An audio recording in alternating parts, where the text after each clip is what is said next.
జనవరి 1 నుండి హోండా కార్ల ధరలు పెరగనున్నాయి. వెంటనే మీకు ఇష్టమైన హోండా కార్ని బుక్ చేసుకుని 1,00,000 వరకు ఆదా పొందండి. నమస్తే, వెల్కమ్ టు సుమన్ టీవీ. అతను సీనియర్ ఐపీఎస్ అధికారి. సమాజంలో జరుగుతున్న అన్యాయాలకు అడ్డుకట్ట వేయాల్సిన బాధ్యత ఆయనపై ఉంది. కానీ ఆయనపైనే అక్రమ ఆరోపణలు వస్తున్నాయి. ఒక రిటైర్డ్ ఐఏఎస్ ను మస్కా కొట్టేందుకు ప్రయత్నించాడని పోలీసులు అరెస్టు చేశారు. సీనియర్ ఐపీఎస్ అధికారి నవీన్ కుమార్ ను సిసిఎస్ పోలీసులు అదుపులోకి తీసుకోవడం చర్చనీయాంశమైంది.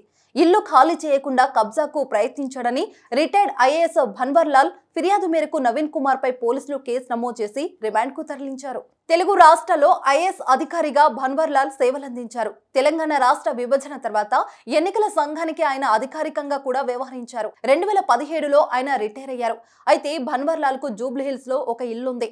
దానిని 2014లో నవీన్ కుమార్ సోదరుడు సాంబశివరావుకు అద్దెకిచ్చారు. ఇరువురి మధ్య 5 ఏళ్ల ఒప్పందం జరిగింది.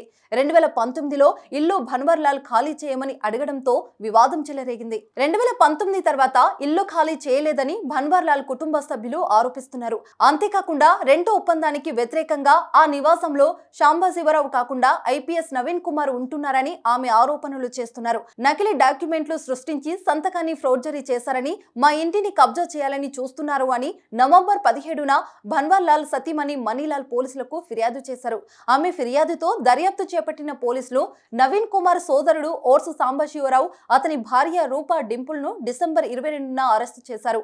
వాళ్ళ అరెస్టు తర్వాత ఐపీఎస్ అధికారి నవీన్ కుమార్ కనిపించకుండా పోయారు. చివరకు బుధవారం ఆయనను అదుపులోకి తీసుకున్నారు.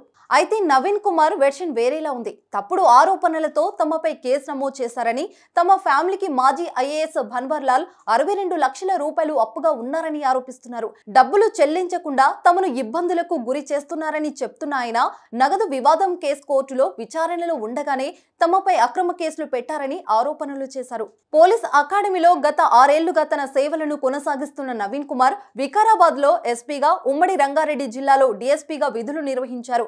మొత్తంగా ఒక సీనియర్ ఐఏఎస్ అధికారి, ఒక ఐపీఎస్ అధికారి మధ్య వివాదం తెలుగు రాష్ట్రాల్లో తీవ్ర చర్చనీయాంశమైంది.